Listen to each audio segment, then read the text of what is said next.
வேளம் இளைஞனாகிய எல்லாம் வல்ல ஸ்ரீ கடகாசலமூர்த்தி பெருமானுடைய திருவருளினால் வெளிவந்து கொண்டிருக்கும் இந்த ஞானச்சாரலில் பல்வேறு நுட்பமான யோக ஞான விஷயங்களை நம்முடைய வாழ்வியலுக்கு தேவையான பல மூலாதாரமான செய்திகளை நாம் பார்த்து வருகிறோம். இன்று விடை காண முடியாத நிகழ்ச்சிகள், மனித மனதிற்கு புரியாத பல நிகழ்ச்சிகள் ஆகிய ஒரு சில சம்பவங்களை நாம் இன்று பார்க்க இருக்கிறோம். இந்த உலகம் என்பது மிகப்பெரிய ஒரு சந்தை கூடமாக நமக்கு தெரிகிறது. ஆனால் வான்வெளியில் இது ஒரு கடுகுக்கு சமமாக இருக்கிறது என்று இன்றைய ஆய்வாளர்கள் கூறுகிறார்கள். இறைவனும் அப்படித்தான் கூறியிருக்கிறார். அண்ட சராசரங்கள், அண்டங்கள், பேரண்டங்கள், பகிரண்டங்கள், பிரம்மாண்டங்கள் என்று அதை புராணங்கள் வகைப்படுத்துகிறது. அண்டம் என்பது ஒன்று, பேரண்டம் என்பது ஒன்று, பிரம்மாண்டம் என்பது ஒன்றாக இருக்கிறது. அதுபோல ஆகாயம் என்பதில் நம்முடைய நட்சத்திரங்கள், கோள்கள் போன்ற அனைத்தும் இருப்பது, அதை பூத ஆகாயம் என்று கூறுவார்கள். இது எத்தனை லட்சம் கோடி மைல், எத்தனை கோடான கோடி மைல் என்று வைத்து கொண்டால் மனித மனம் எவ்வளவு தொலைவு போகிறதோ அவ்வளவு தொலைவு இந்த பூத ஆகாய என்ற தலைப்பில் தான் வருகிறது. இந்த பூத ஆகாயத்திற்கு மேல் நடு ஆகாயம் என்று ஒன்று இருக்கிறது. அதை தகராலயம் அல்லது தகராகாசம் என்று கூறுகிறார்கள்.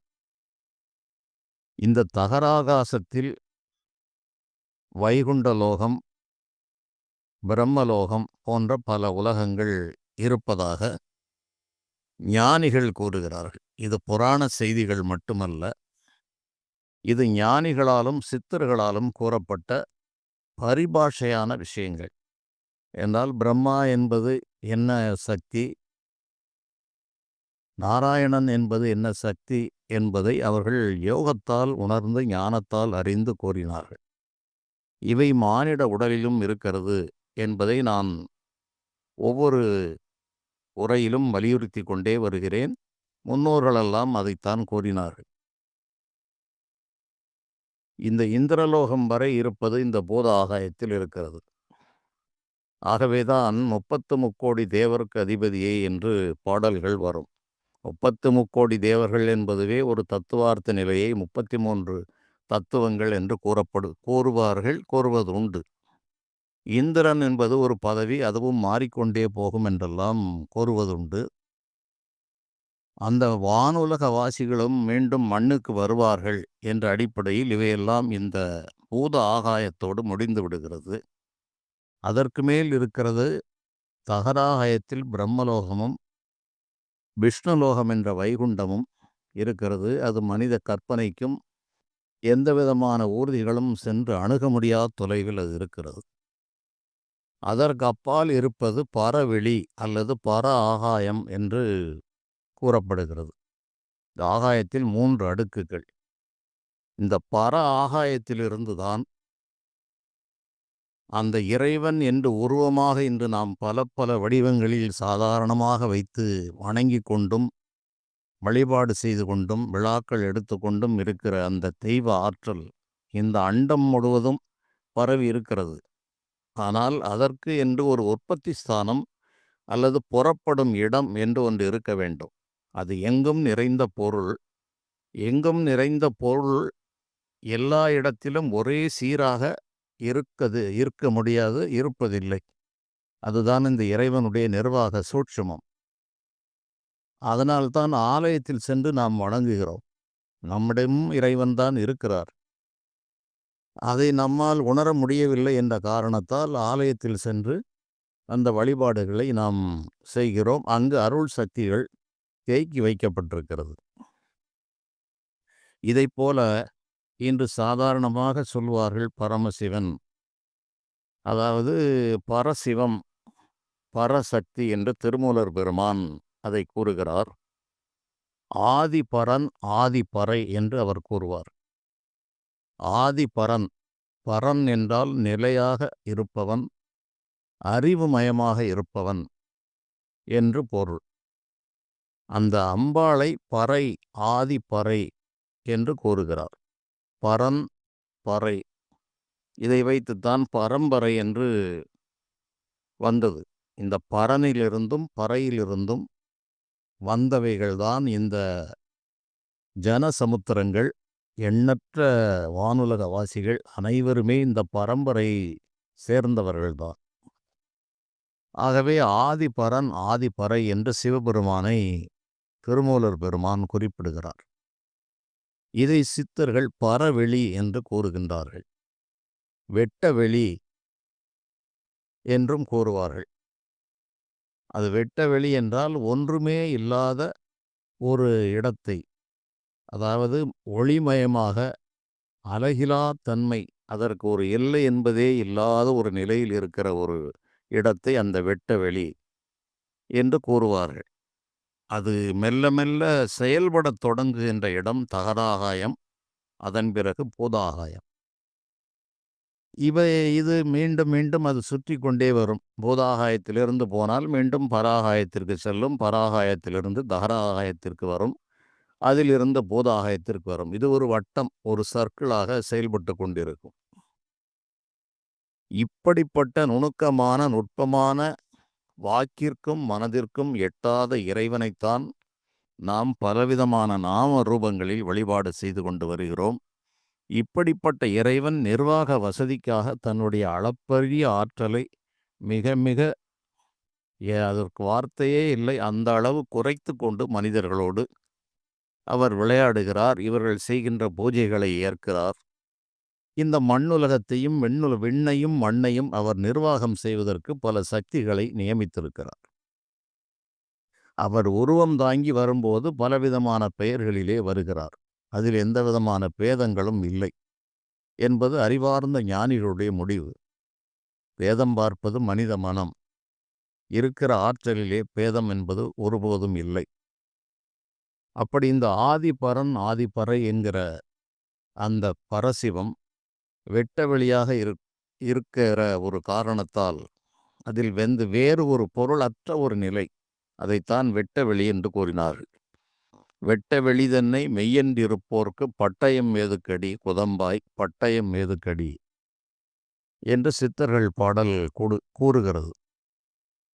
இது பரிபாஷையாக கூறப்பட்டது.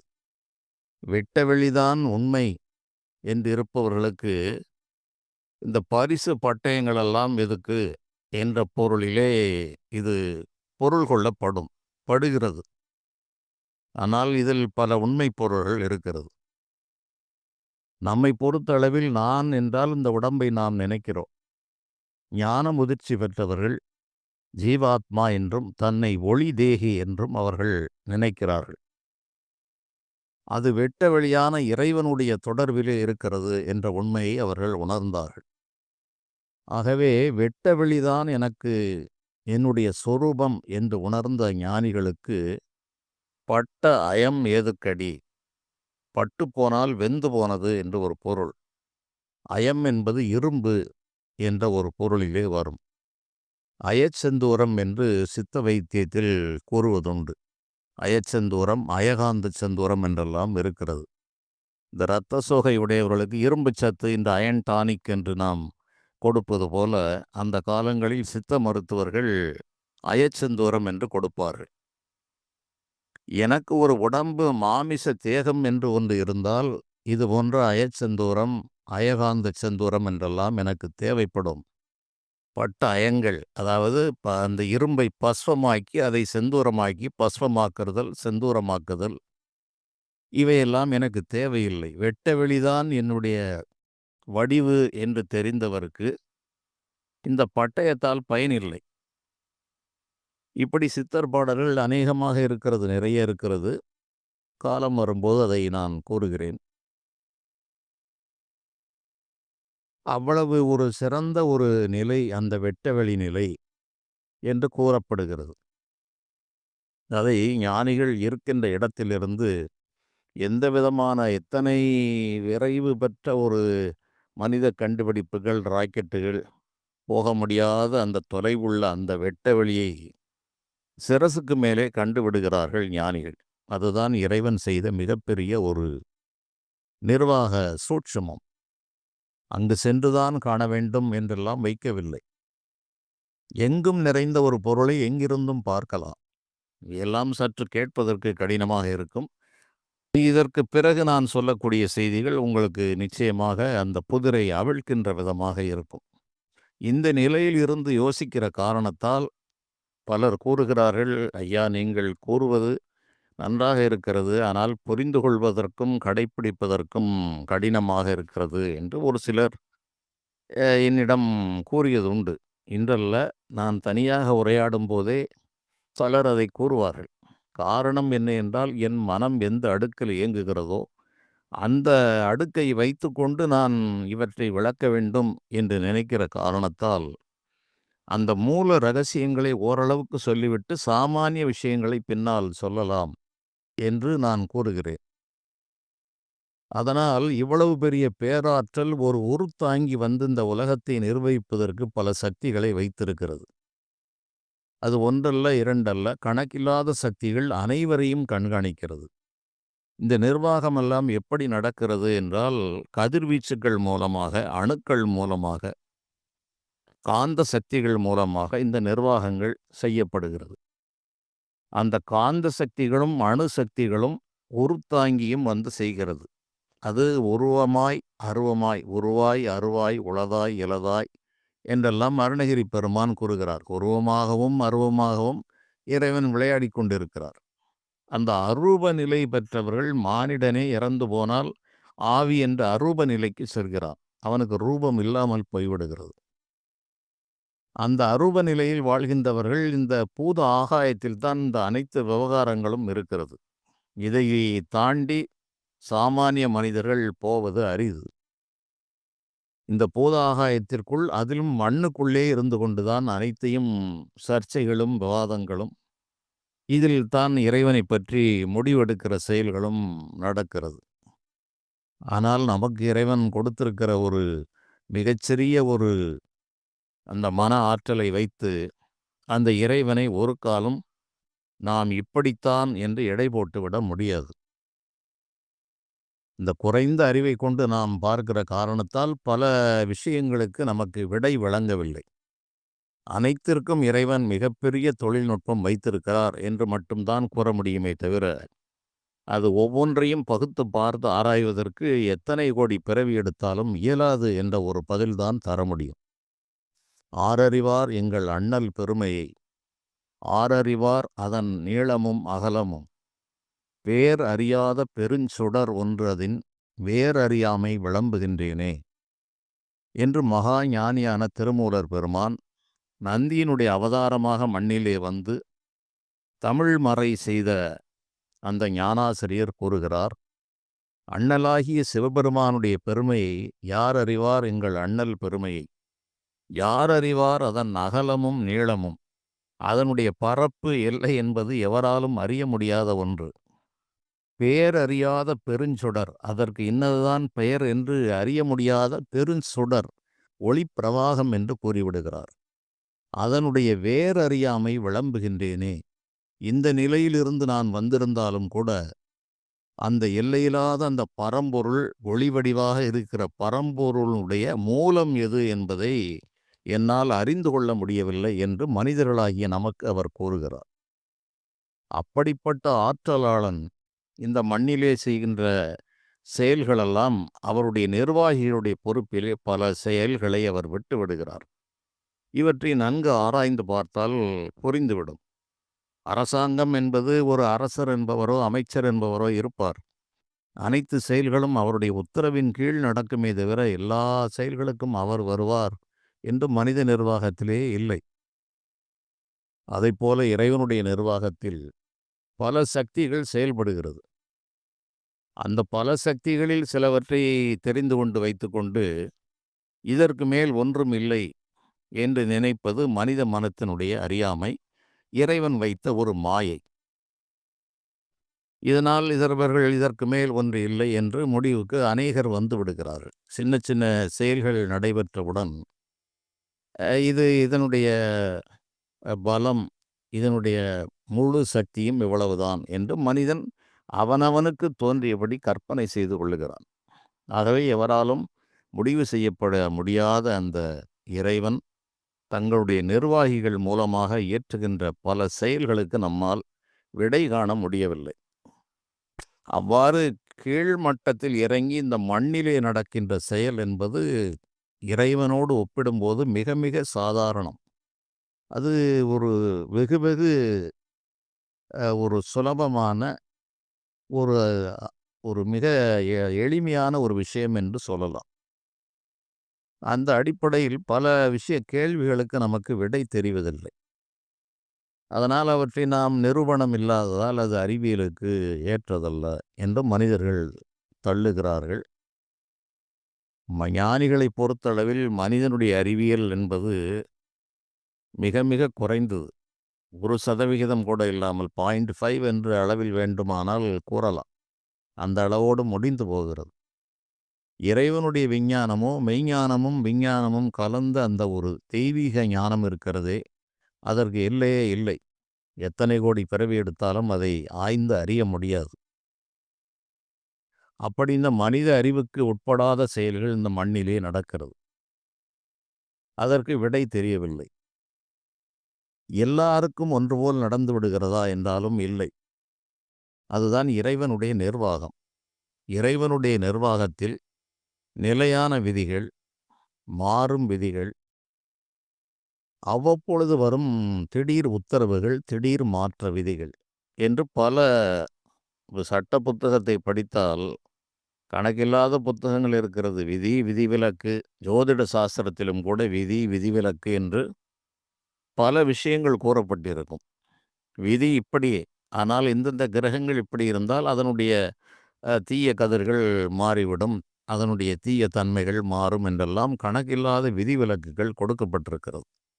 அதைப்போல இறைவனுடைய விதிகளிலே மாறும் விதி, மாறாத விதி, அவ்வப்பொழுது மாறுகின்ற விதி, திடீரென்று வருகின்ற உத்தரவுகள், இவற்றால் இந்த உலகத்தில் நடக்கிற செயல்களை ஒரே அளவுகோலை வைத்து அளக்க முடியாது, அளக்கக்கூடாது என்று ஞானிகள் கூறினார்கள். அழகிலா விளையாட்டுடையார், அவர் என்ன விளையாடுகிறார் என்பது அவர்தான் அறிய முடியும். மானிட அறிவால் அதை நிர்ணயித்து எல்லை இலக்கணங்களை வகுக்க முடியாது.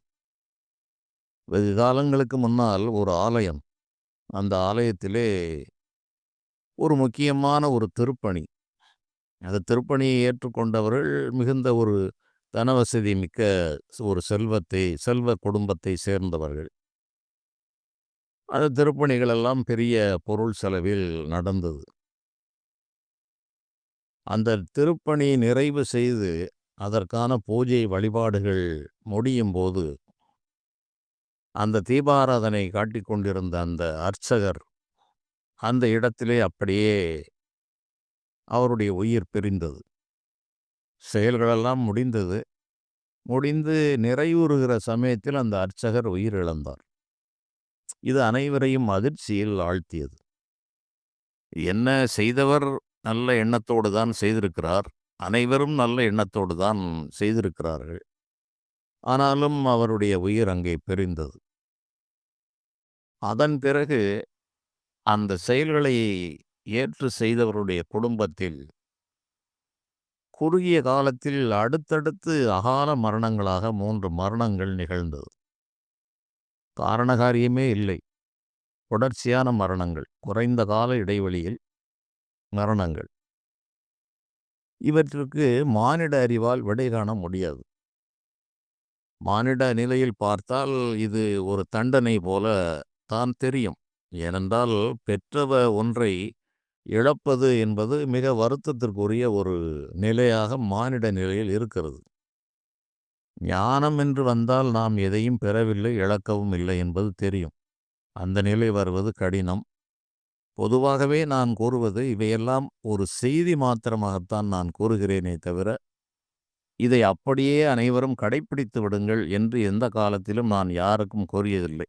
இப்படி செய்தி இருக்கிறது என்று தெரிந்து வைத்துக் கொள்ளுங்கள். உங்கள் இயல்பான வாழ்க்கையை நீங்கள் நடத்தி கொண்டிருங்கள். உங்கள் வழியிலே நீங்கள் பூஜை செய்யுங்கள், வழிபாடு செய்யுங்கள். உலகியலை நீங்கள் அதுபோலவே பாருங்கள் என்பதுதான் நான் கூறக்கூடிய செய்தி. இப்படி ஒரு விஷயங்கள் இருக்கிறது என்பதை சொல்வது மட்டுமே என்னுடைய வேலை. அதை அனைவரும் கடைப்பிடித்து விடுங்கள் என்று ஒருபோதும் நான் எண்ண முடியாது. அவ்வாறு நான் கூறவும் முடியாது. தகவலை தெரிந்து கொள்ளுங்கள். நீங்கள் படிப்படியே சிந்தித்து ஒரு காலத்தில் உங்களுக்கு இதில் ஏற்கும் தன்மை இருந்தால் ஏற்றுக்கொள்ளுங்கள். அல்லது அப்படியே வைத்திருங்கள், காலம் உங்களுக்கு உணர்த்தலாம் என்ற ஒரு தகவல் தான் நான் கூறுகிறேன். ஆகவே இந்த நிலைக்கு உடனே நாம் போகவில்லையே என்றெல்லாம் யோசிக்க வேண்டாம். மெல்ல மெல்லத்தான் இந்த பக்குவங்கள் புரிகின்ற நிலைகளெல்லாம் இறைவன் வழங்குகிறார். ஆகவே ஒரு தகவலுக்காக நான் சொல்லுகிறேன். உயர்ந்த நிலையில் பெற்றதும் இல்லை, இழந்ததும் இல்லை. மானிட நிலையில் பந்தபாசத்தோடு சிந்திக்கிற மனம் இந்த உலகத்திலே கொடியது புத்திர சோகம் என்று சொல்லப்பட்டிருக்கிறது. தசரத சக்கரவர்த்தி ஸ்ரீராமச்சந்திர மூர்த்திக்கு தந்தை என்றாலும் அவர் வனத்திற்குத்தான் சென்றார். இந்த வனத்திற்கு சென்றதை பிரிவு ஆற்றாமையால் அவர் அந்த கவலையில் உயிர் துறந்தார் என்று நாம் பார்க்கிறோம். திருதராஷ்டிரன் தன்னுடைய மகன் துரியோதன் செய்வது அனைத்தும் அதர்மம், அக்கிரமம் என்று அறிந்த போதிலும் அந்த புத்திர பாசத்தால் அவனுடைய தர்மமெல்லாம் மறைந்து அவன் அதர்மத்திற்கு உறுதுணையாக இருந்தான் என்று பார்க்கிறோம். அபிமன்யு இறந்தான் என்று கேட்ட அர்ஜுனன் மிகுந்த சினத்தை அடைந்து அதற்கான அந்த பழிவாங்கும் வேலைகளை எல்லாம் செய்தான் என்பதையும் நாம் புராணங்கள் வாயிலாக, இதிகாசங்கள் வாயிலாக தெரிந்து கொள்கிறோம். அதுபோல இந்த புத்திர சோகம் என்பது இவை ஞான நிலையில் சொல்வதற்கு எளிதாக இருக்கும். உலகத்திலே ஒரு குழந்தைகளையோ உறவினர்களையோ இழந்தவர்கள் மிகுந்த துன்பத்தை அடைவார்கள் என்பதில் எவ்விதமான ஐயப்பாடுகளும் இல்லை. அதுதான் அந்த பாசம் என்று இறைவன் வைத்திருக்கிற பிணைப்பு. அதனால் உலகியல் பார்வையில் இது ஒரு இழப்பு போன்று இருந்தாலும், நான் முன்பே ஒரு பதிவில் கூறியிருக்கிறேன், சிவஞானியினுடைய தரிசன பலன் என்று. அதில் பார்க்கின்ற ஒவ்வொன்றும் மடிந்து மடிந்து அடுத்தடுத்த உயர்நிலைக்கு போய்கொண்டே இருக்கும். அதுபோல தண்டனையாக நடப்பது என்பது சில நிகழ்ச்சி. நல்ல எண்ணத்தில் செய்கின்ற செயலுக்கு இதுபோன்ற மரணம் என்ற விளைவை இறைவன் கொடுக்கிறார் என்றால் அது தண்டனை என்று எல்லாவற்றையும் ஒரே அளவுகோலில் பார்க்க முடியாது. இது பதவி உயர்வு என்று நான் என்னிடம் கேட்டவர் இந்த சம்பவத்தை கூறியவருக்கு நான் கோரிய விளக்கம் இது. சிலவை தண்டனையாக மாறிவிடும். அது சூழ்நிலையை அறிந்து இந்த பீடம் தெரிந்து சாமியாடு என்று ஒரு கிராமத்திலே பழமொழிகள் உண்டு. எந்த பீடத்தில் எந்த சாமி ஆடுகிறவன் அது என்ன சாமி, அது மாடசாமியா, சுடலை மாடனா அல்லது கருப்பசாமியா என்று தெரிந்து ஆட வேண்டும். இவன் அது தெரியாமல் பீடத்தில் எந்த சாமி ஆவாகனம் செய்யப்பட்டிருக்கிறது என்று தெரியாமலே ஆடுவது, அதை பீடம் என்பதை பூடம் என்று கிராமங்களிலே சொல்வார்கள். பூடம் தெரியாமல் சாமி ஆடுகிறான் என்று வழக்கு சொல் உண்டு. அதுபோல சிறு தெய்வங்கள், சிறு சிறு இறைவனுடைய நிர்வாகிகள் அநேகர் இருக்கிறார்கள். அதுபோன்ற இடங்களிலே உடனுக்குடன் தண்டனைகள் கிடைக்கும். தண்டனை என்பது வேறு, பதவி உயர்வு என்பது வேறு. ஒரு மனிதனுக்கு ஒரு ஊரிலிருந்து ஒரு ஊருக்கு மாற்றுதல் வருகிறது. பதவி உயர்வோடு கூடிய மாற்றுதல் இருக்கிறது. அது அவனுக்கு மகிழ்ச்சியை தருகிறது. அவன் செய்த தவறுக்கு எங்கோ தண்ணீலா காட்டிற்கு தூக்கி மாற்றுவது என்பது தண்டனையாக இருக்கிறது. செயல் ஒன்றுதான், அதனுடைய விளைவுகள், அனுபவங்கள் வேறுபடுகிறது. அதைப்போல ஒரு கிராமம், அந்த கிராமத்து மக்கள் எல்லாம் மிக தைரியசாலிகள். அவர்கள் வழிபடுகின்ற ஒரு ஒரு குலதெய்வம் போன்ற ஒரு சிறு தெய்வ கோயில். அங்கே ஒரு மிகப்பெரிய மரம். அது காலத்தால் வெகு காலங்கள் ஆகிவிட்டது. அது சாய்ந்து விடுமோ என்ற ஒரு அச்ச நிலையில் இருந்த ஒரு நிலையில் அதை வெட்டி அப்புறப்படுத்துவதற்கு அந்த ஊர் மக்களுக்கு அந்த அளவுக்கு அதற்கு துணிவு வரவில்லை.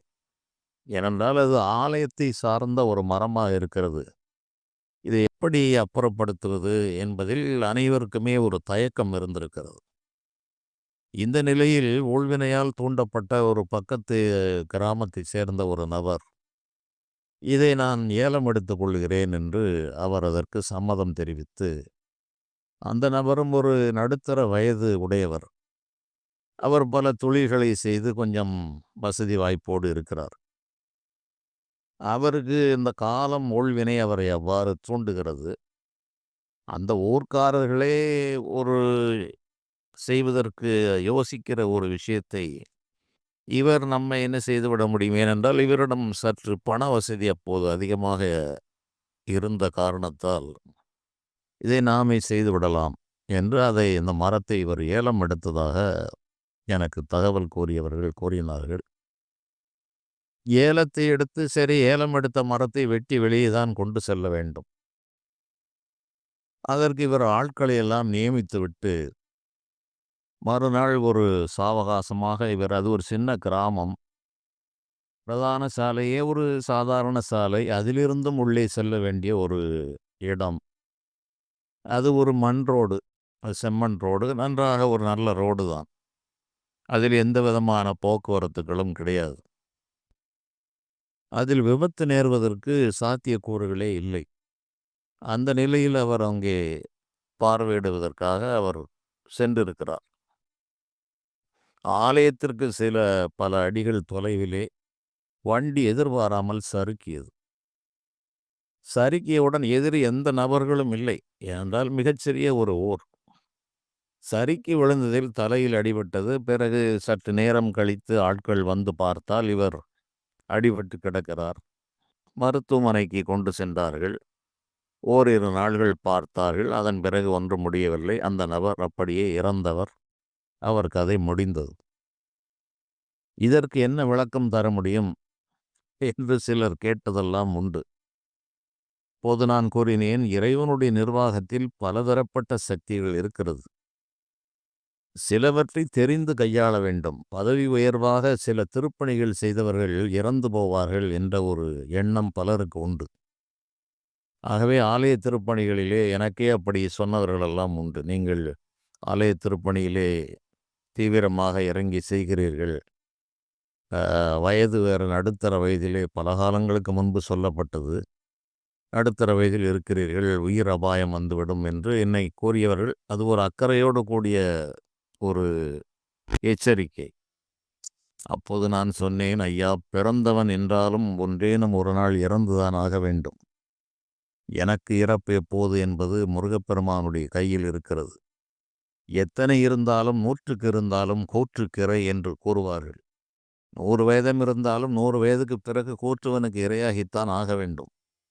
ஆகவே இந்த கும்பாபிஷேக வேலையை செய்து அது என்ன பிரச்சனை வந்தது என்றால், அதற்கு நேரத்தை வைத்து கொடுத்தது. அந்த பணியை நான் செய்ய வேண்டியது இருந்தது. அதிகாலை 4:45 5:30 மணிக்கு நான் நேரத்தை குறித்திருந்தேன். அந்த நேரம் பலருக்கு ஒத்துவரவில்லை என்று அந்த நேரத்தை மாற்றுவதற்கு பலவிதமான விவாதங்கள், போராட்டங்கள் எல்லாம் நடந்தது. முருகப்பெருமான் நான் என்னுடைய நிலையில் உறுதியாக இருந்தேன். ஆகவே அந்த நேரமே இறுதி செய்யப்பட்டது. இதன் காரணமாக அது செய்கிறவர்கள் தன்னுடைய பெயர் தெரியாமல் போய்விடும். அந்த ஈடுபடுகிறவர்களுக்கு அந்த அதிகாலை நேரம் என்பது அவர்களுக்கு வசதியாக இல்லை. இதனால் பல குழப்பங்கள் வந்தது. இந்த நேரம் வைத்தவர் தான் இதற்கு பொறுப்பாளியாக வேண்டும்.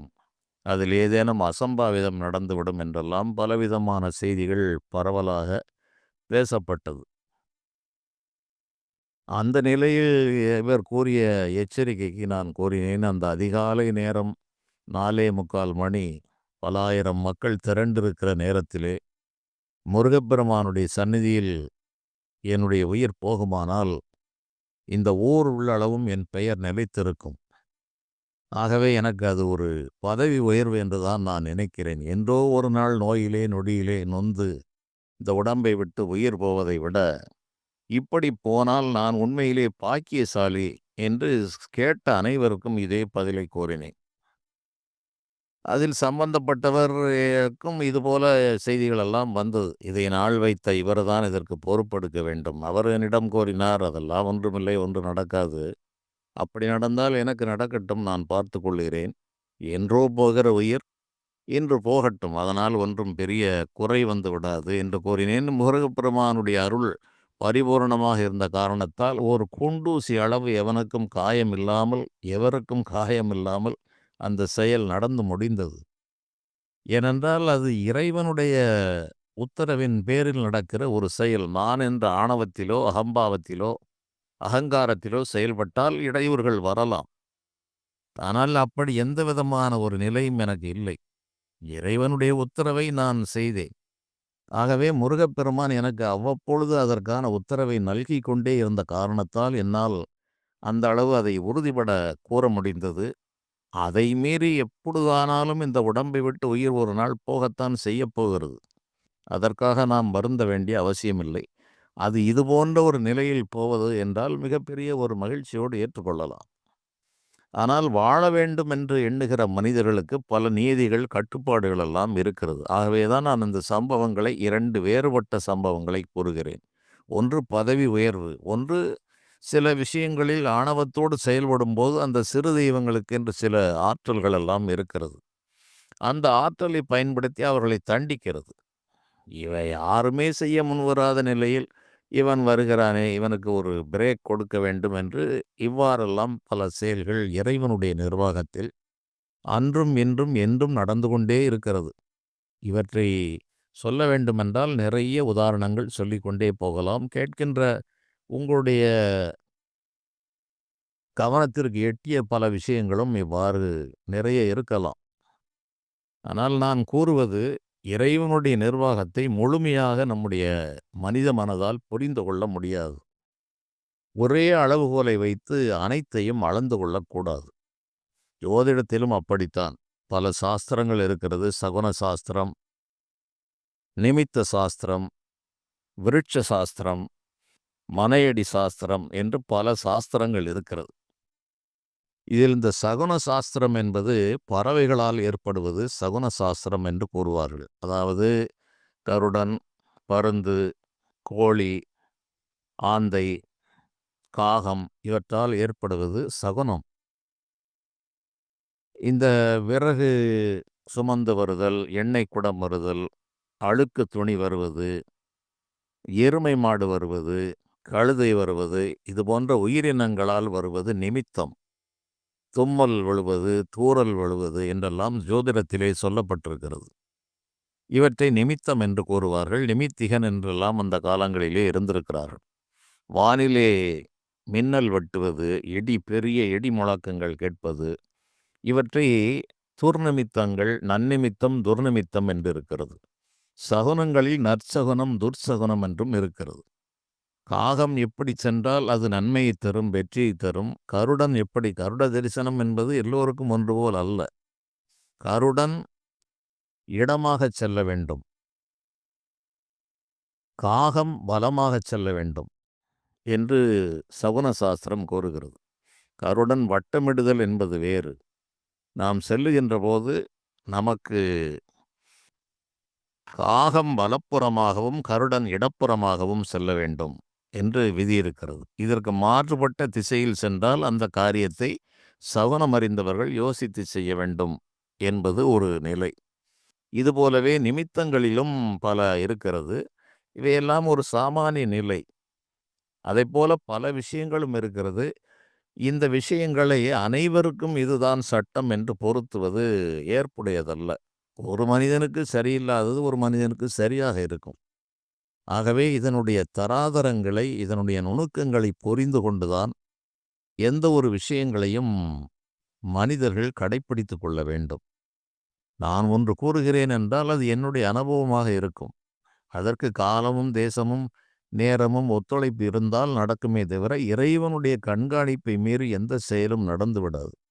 ஆகவே அச்சத்தை உருவாக்குவதற்கு என்று எந்த கலைகளும் வைக்கப்படவில்லை. இந்த மண்ணிலே நன்மையும் தீமையும் கலந்த பல பொருள்களும் இருக்கிறது. அஞ்சிக் கொண்டே வாழ்வது என்பது இயலாத காரியம். மனதிலே நேர்மையும் இறைவனிடத்திலே நம்பிக்கையும் இருந்தால் எந்த ஒரு துன்பங்களும் விலகிவிடும் என்றுதான் நான் நம்பிக்கை கொடுப்பதுதான் என்னை பொறுத்தளவில் வழக்கம். இதை செய்தால் நீ அடியோடு போய்விடுவாய், இதை செய்தால் நீ மேலே வந்து விடுவாய் என்ற இரண்டுமே பொருளற்றது, தவறானது. ஆகவே இதனுடைய நுணுக்கங்களை அறிந்து நாம் செய்ய வேண்டும். பதவி உயர்வா, தண்டனையா, நல்லது நன்மை போல் வரும் கேடு, கேடு போல் வரும் நன்மை என்று கூறுவார்கள். நமக்கு கேடு வந்து விட்டது என்று நாம் நம்முடைய சிற்றறிவால் நினைப்போம். அதற்கு பின்னால் ஒரு நன்மை நமக்கு ஒளிந்து கொண்டிருக்கும். நல்லது வந்து விட்டது என்று நினைப்போம். அதற்கு பின்னால் ஒரு பெரிய தீமை அடங்கியிருக்கும். இந்த இரண்டையும் கண்காணித்து நுட்பமாக அறிந்து வாழ வேண்டும் என்றுதான் பெரியோர்கள் கூறினார்கள். இது ஒரு விழிப்புணர்வு பதிவாக நான் இதை கூறுகிறேன்.